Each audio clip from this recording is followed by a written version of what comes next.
क्रांति कुंज गुरुकुल में सभी का स्वागत है। तो आज टीचिंग एप्टीट्यूड का हमारा लास्ट टॉपिक है हायर एजुकेशन टेक्नोलॉजी। कि टेक्नोलॉजी का क्या क्या यूज होता है, कौन सी चीजें यूज होती हैं लर्निंग के प्रोसेस में। Teaching aptitude NPTEL। सबसे पहले तो इसकी एब्रिवेशन याद करनी है। National programme on technology enhanced learning. क्या है ये? एक प्रोजेक्ट है MHRD का, ministry of human resource development.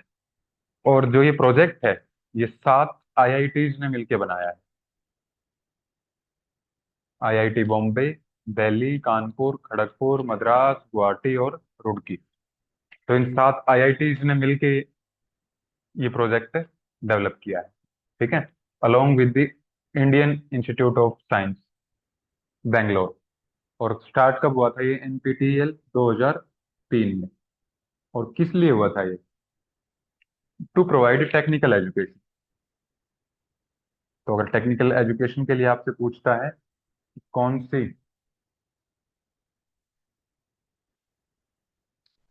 Technology का निर्माण किया गया है, तो वो है NPTEL। ठीक है।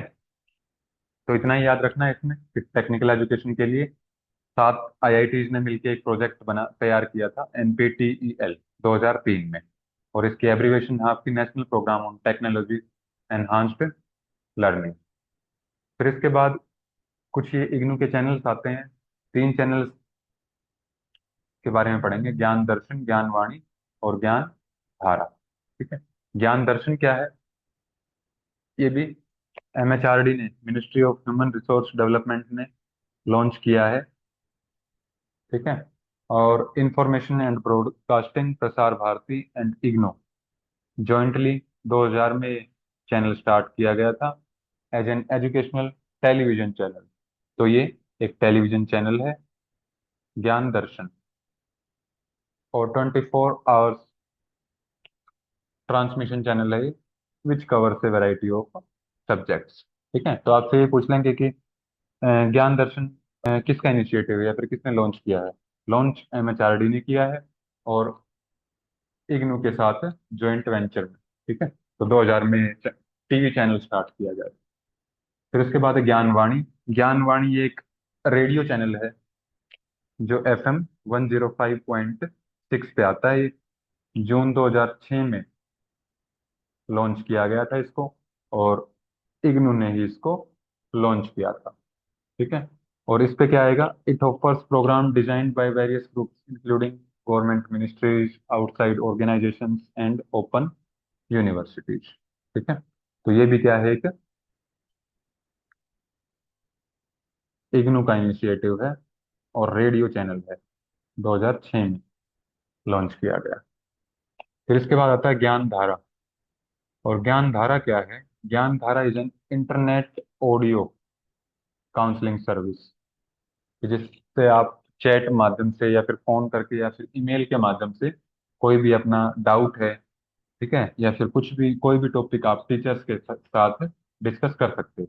और ये भी किसने ऑफर किया है? इग्नू ने ऑफर किया है। तो जो ज्ञान धारा है ये आपका एक तरह से मान लो टेलीफोनिक माध्यम से है। और जो आपका ज्ञान वाणी है, ये रेडियो चैनल है। ज्ञान दर्शन, दर्शन मतलब देखना, देखोगे आप टीवी को, तो ऐसे भी याद रख सकते हैं। और ज्ञान वाणी, वाणी मतलब सुनना, बस जिसमें सुनना होता है, तो सुनते आप बस रेडियो को है, उसमें कोई वीडियो नहीं चलती है, तो ज्ञान वाणी। ठीक है। ज्ञान धारा, तो धारा की तरह जैसे टेलीफोन की लाइन होती है, तो ऐसे याद कर सकते हो इसको कि इसमें जो टेलीफोन आएगा, ईमेल्स आ जाएंगे और चैट मोड के माध्यम से टीचर्स और एक्सपर्ट के साथ किसी भी टॉपिक पे बात कर सकते हैं। ठीक है, उनके साथ इंटरेक्ट कर सकते हैं। तो ये है आपकी ज्ञान धारा। तो 3 चैनल्स थे ये इग्नू के: ज्ञान धारा, ज्ञान वाणी और ज्ञान दर्शन। इसके बाद आता है डिजी लॉकर। डिजी लॉकर के बारे में आप कुछ लोग तो परिचित होंगे कि क्या काम आता है ये। ठीक है। तो ये क्या है? An Indian digitisation online service provided by ministry of electronics and information technology, government of India, under its digital India initiative. तो डिजिटल इंडिया इनिशिएटिव के तहत इसको डेवलप किया गया है, डिजी लॉकर को। और काम क्या होता है इसका कि मतलब जो भी आपके डॉक्यूमेंट्स हैं, गवर्नमेंट सर्टिफाइड जो डॉक्यूमेंट्स होते हैं, वो इस पे आप एप्लीकेशन पे डाउनलोड कर सकते हो। ठीक है। और इस पे जो डाउनलोड हो जाएंगे डॉक्यूमेंट, वो जो आपकी हार्ड कॉपी, इसमें तो सॉफ्ट कॉपी में डाउनलोड होंगे, जो आपकी हार्ड कॉपी होती है उसके इक्विवेलेंट वैल्यू इनकी मानी जाती है, जो डिजी लॉकर एप्लीकेशन से डाउनलोड होते हैं डॉक्यूमेंट्स। ठीक है। तो DigiLocker aims to strengthen the digital empowerment of people by providing access to authentic digital documents। ठीक है। ऑथेंटिक डिजिटल डॉक्यूमेंट्स प्रोवाइड करवाता है in their digital document wallet. ठीक है। और इनकी जो मान्यता होती है, जो हार्ड कॉपी वाले जो ओरिजिनल डॉक्यूमेंट्स होते हैं उनके इक्वल मानी जाती है। ठीक है। यानी कि अगर मान लो आपने उसमें ड्राइविंग लाइसेंस डाउनलोड कर लिया है डिजी लॉकर में, डाउनलोड किया है, अपलोड नहीं किया कि मतलब आपने स्कैन करके उसमें PDF सेव कर ली, वो मान्य नहीं है।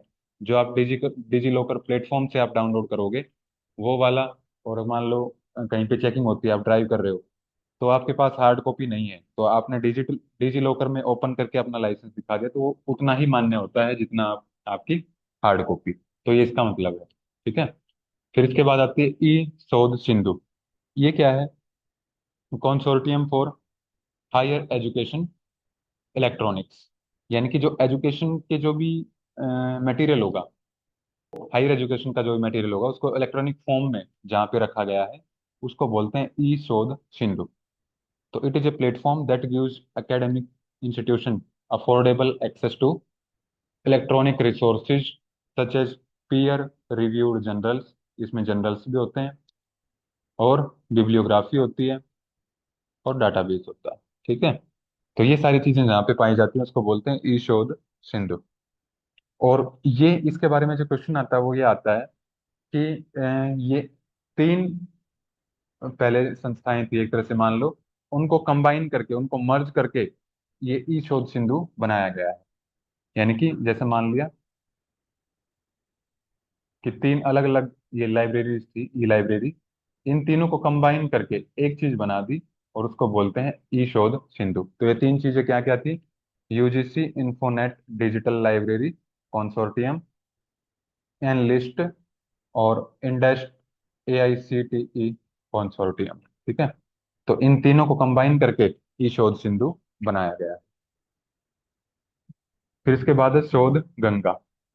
शोध का मतलब अपने आप में ही होता है रिसर्च। ठीक है। कि जिससे रिसर्च के रिलेटेड कंटेंट जहाँ पे मिलता है, और रिसर्च से रिलेटेड कंटेंट क्या, उसमें थीसिस हो या फिर डिसर्टेशन हो, तो वह जहाँ पे डिजिटल फॉर्म में सेव रहती है उसको बोलते हैं शोध गंगा। ठीक है। फिर है शोध गंगोत्री। गंगा यानी कि बड़ी एक नदी, गंगोत्री उसमें से निकली हुई अ, छोटी सी धारा मान सकते हो गंगा की, तो उसको बोलते हैं शोध गंगोत्री। यानी कि जहाँ पे थीसिस और डिसर्टेशन सेव हो गए वो है शोध गंगा, और उसका छोटा रूप सिनोप्सिस जहाँ पे सेव होते हैं, अप्रूव्ड सिनोप्सिस जिसमें स्टोर होते हैं, उसको बोलते हैं Shodh Gangotri.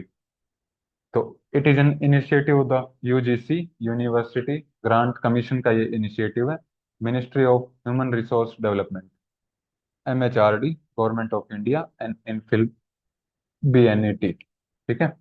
The initiative ask universities to deposit electronic version. यानी कि जो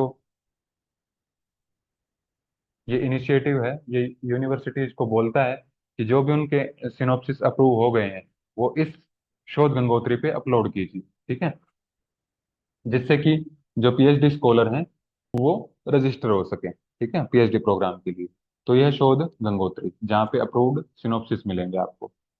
फिर शोध शुद्धि, यानी कि जो रिसर्च का मटेरियल है उसकी शुद्धि करना, यानी कि उसको एनालाइज करना। KIT is a program that gives higher education institution access to plagiarism detection software, PDS।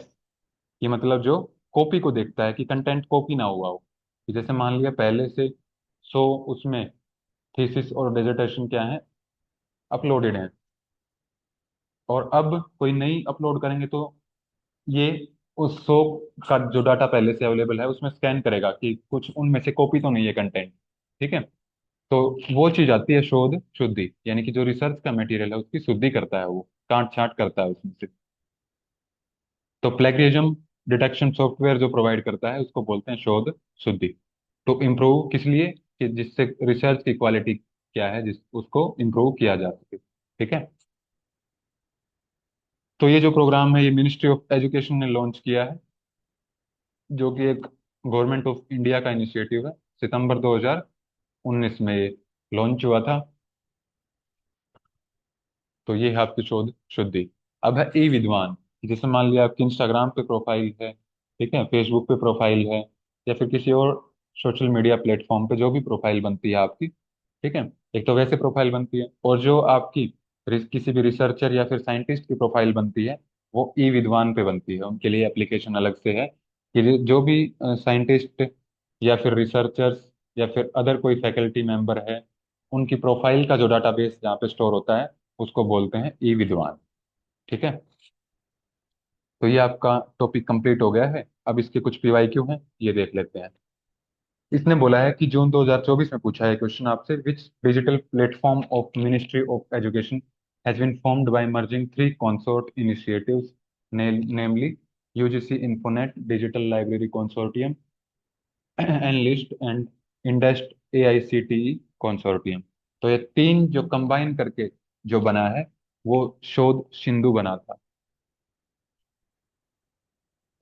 ठीक है। फिर जून 2024 का ये क्वेश्चन है आपका, which of the following digital initiative provides database of profiles of scientist. Database scientist या फिर रिसर्च का या फिर अदर फैकल्टी मेंबर्स का कहाँ पे होता है, ई विद्वान पे। ई विद्वान पे क्या बनती है, उनकी प्रोफाइल्स बनती हैं। मार्च 2023 का एक क्वेश्चन है ये, in its formative years which university has taken to the strategy of adopting multimedia instruction through Gyan Vani and ज्ञान दर्शन। तो ये आपको पता है, ज्ञान वाणी, ज्ञान दर्शन और ज्ञान धारा, ये इग्नू के इनिशिएटिव हैं। तो Indira Gandhi national open university, ये हो जाएगा इसका। फिर अगला है आपका MHRD, government of India initiative, e Shodh Sindhu provide students and researchers access to. कि ई शोध सिंधु पे क्या मिलता है, जनरल्स मिलते हैं, बिब्लियोग्राफी डाटाबेस मिलता है। तो ई जनरल्स। फिर अगला आता है इसमें, which of the following is an educational FM radio network. Radio मतलब वाणी, सुनना सुनना, तो ज्ञान वाणी। ज्ञान दर्शन एक एजुकेशनल टीवी प्रोग्राम है, टीवी नेटवर्क है। ज्ञान धारा एक टेलीफोन या फिर चैट के माध्यम से जो भी इंटरेक्शन करते हैं वो प्लेटफॉर्म है। फिर उसके बाद आता है आपका एमएचआरडी स्कीम, जो विद्वान है इसका एम क्या है या फिर उद्देश्य क्या है, इसका किस लक्ष्य पे आधारित है ये। तो ई विद्वान पे आपके डाटाबेस बनते हैं, प्रोफाइल बनती है, यानी creating a database and national research network. तो ये इसका आंसर हो जाएगा। तो यहाँ पे आपकी जो टीचिंग एप्टीट्यूड की यूनिट है वो कंप्लीट होती है। ठीक है। जिसको भी जो डाउट है जिस लेक्चर में, वो दोबारा से उस वीडियो को देखें, और इसके जो फ्री पीवाईक्यू है वो एप्लीकेशन पे जाके लगा सकते हैं।